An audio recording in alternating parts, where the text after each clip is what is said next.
If you can't keep secret, you can't keep money, and then you can't be rich. I want to ask you a very simple question. Have you ever seen somebody who is so poor or very poor at keeping secret? If you tell them something, they put it out there. Everybody knows about that thing. And tell me whether those guys, they have money. Let me tell you one secret when it comes to money and property. If you make that small thing and then it's out there, you're making everybody know it, then I'm telling you, you do not bear the qualifications of you being rich. Let me tell you one secret.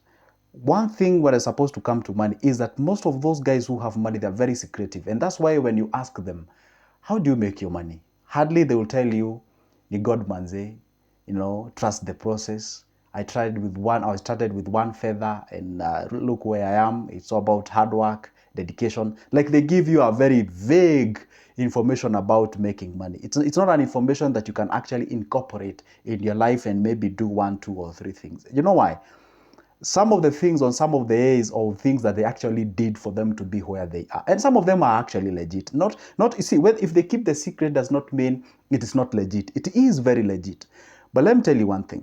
Whenever it comes to making money and you hear somebody inviting you to making it, be very wary and be very careful about it. Hardly will you ever hear people inviting you to make money. Hey, you know what, guys? Money is on this end. You come on over. We make money. No. And this actually explains the point that in every deal, there is always a fool. And if you can't see any, then you're the one.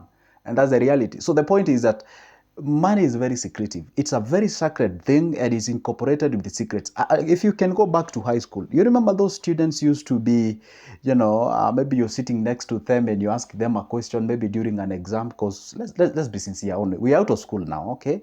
And then we can just let the teachers know. We used to copy. Anyway, that's the reality. We used to copy where we can or where we had the opportunity to.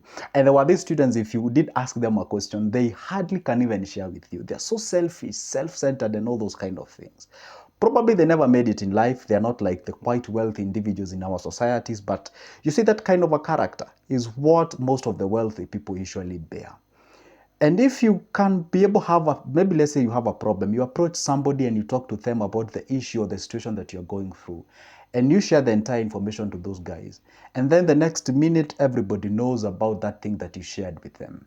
That really tells you that individual has a problem. And in most cases, you find if you share something, be it about making money, they'll go expose it out there. A lot of people floods in, and then a lot of people, the opportunities gets exhausted, and they do not have to make money. Let's say right now, as we speak, you have an opportunity of you can be able to do. Let's say you have identified like, hey, people are suffering from, let's say, people do not have water, or maybe let's say there is certain thing that you have seen in a certain area, and you're looking towards it, you're saying, wow, this looks like an opportunity. And then say maybe that thing where you have seen that opportunity is far from your home. And then that thing that people who are where they are, they lack that thing. Let's use a very typical example. Excuse me. Let's say you go to Turkana and sorry about the cold. Let's say you go to Turkana and you are in Turkana and then you realize those guys do not have vegetables. Cabbage is a very scarce commodity. And it's very expensive. And this person, who you are, is that you come from Nyandarua, where you have variety of that commodity, and it's actually sold like a throwaway price. And then you've seen a gap, and then you look for a transport means, and then you get the cabbages or the vegetables you take to Turkana. You buy at a throwaway price, and then you're selling at a gold price. Then it means that you're making a kill out of that. And then can you imagine this? You go back home and tell people, hey, you know what?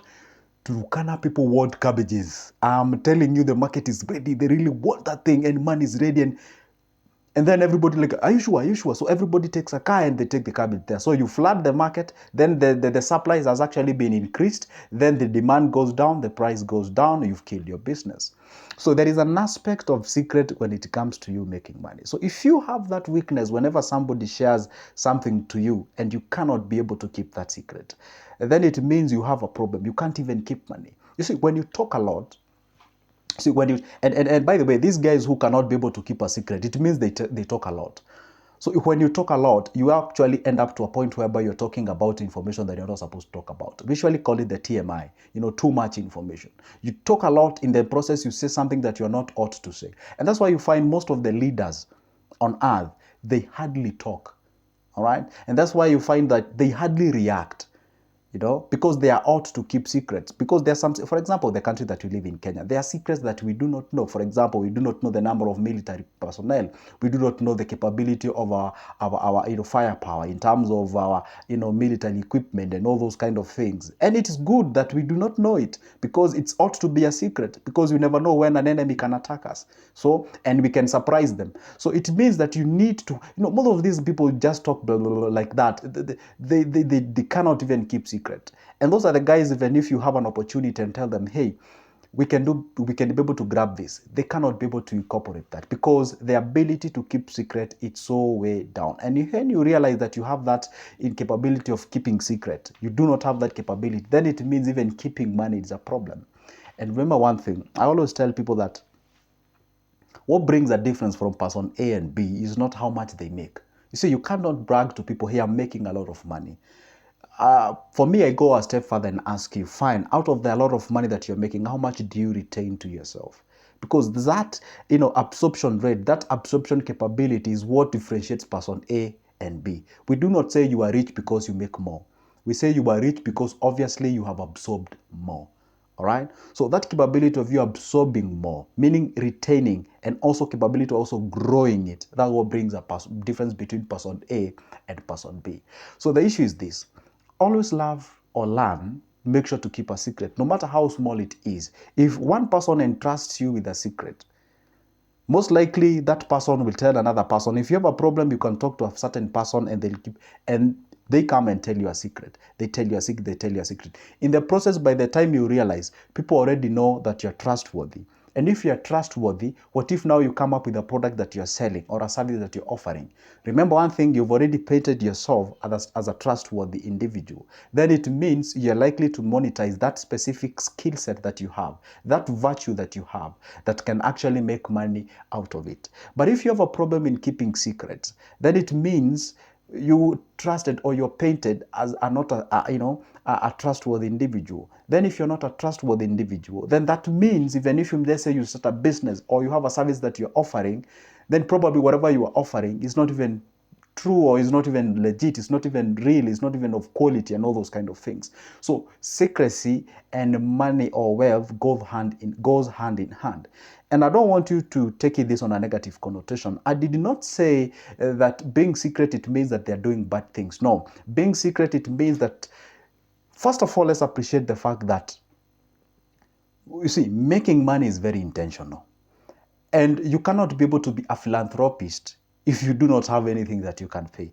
By the way, someone say I love watching a certain guy called Dave Ramsey. Dave Ramsey says that there is no way you can be able to see, as somebody whom you need to help if you have too much problem that you're focusing on. But if you're able to pay your rent, or maybe you've built your home, you have your investments, you're okay.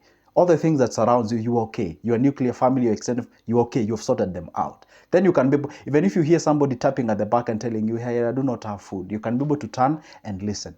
But if you still have people whom you're trying to do some other things, and that's why you find most of the, let me say, poor nations, you find those guys are less philanthropist. Because how can you be philanthropist and yet you don't even have something that can actually sustain you yourself?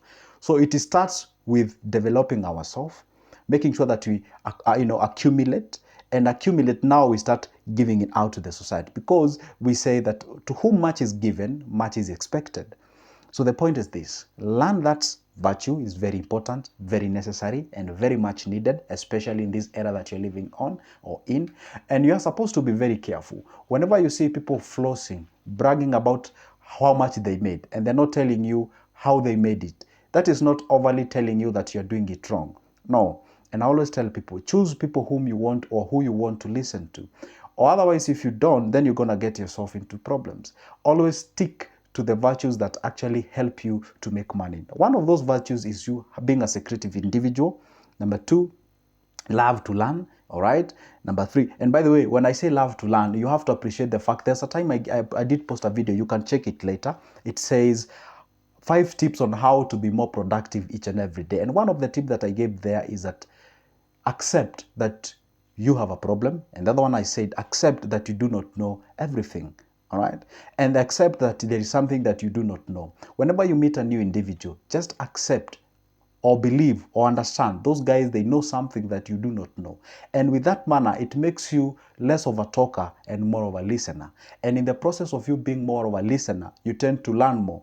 Rather than you meeting an individual who is very new, you've never met this in person, but you're talking a lot to a point whereby you go back home with all what you knew before. So learn to listen more than talking. If you incorporate that character deep inside of you, you're going to grasp more information that you need. And back then, people used to say that if you want to make a difference in your life and you want to make more money, just equip yourself with more knowledge. And I was like, okay, fine. If I listen to those guys who are giving more knowledge, if I listen to these guys, if I read these books about how to make money and all those kind of things without actually doing the real tangible things, how am I going to make money out of it? Little did I know I'll be a content creator whereby I'll be giving all that energy that I've been accumulating in all that time. And here I am, I'm doing exactly that. So what I can tell you is this: you make sure that at least you equip yourself with the knowledge, read those books, watch informative programs, we call them infotainment programs, so that at least you can equip yourself. Because once you become smart, once you your brain starts to expand and you can be able to see things in a different way, when the majority are viewing life in this manner, you actually have a dissenting views from them. And the moment you have a dissenting views, meaning you step away from the crowd, that's the time you realize, hey, guess what, guys? There are a lot of opportunities that we even thought about them. Guess what? My guys, that's the end of this video. And remember one thing as we part ways in this video, that is, secret, if you can't keep secret, you can't keep money, and at the end of the day, you cannot be able to grow rich. At all the time, learn to keep secret. Those small things that you've been told by your friends, your neighbors, your relatives, or what they are, make sure that you learn to keep those secrets. And only that is the way you can be able to retain that what you get, because an opportunity can knock in its way. And I always say success is usually an intersection between 2 points. Number one, success is an intersection of a hard work and luck meeting. That meeting between a hard work and luck, that intersection is what we call a success. Because you can be too much hardworking, there is no luck deep inside of you. You can be a lucky person, but you got no brains. Have you ever seen an individual say, hey, if I had the money that this guy has, I would be too much far. And if there's people say, hey, if I was lucky as that guy, I would be too much far. So success is usually an intersection between those 2 points, a luck and a hard work. For now, it's a goodbye, and make sure you grab my number from my profile bio, or rather from my description of this video down there. By the way, still a profile bio, I guess. And from there, you can be able to get my number, talk to me, call me. I offer those services pertaining to money management, investment, businesses, and all those kind of things for a cup of coffee. I also have booklets about investments. You can as well get them. You can text me on WhatsApp or give me a call, and from there, we can have an engagement. For now, it's a goodbye, and see you in the next one.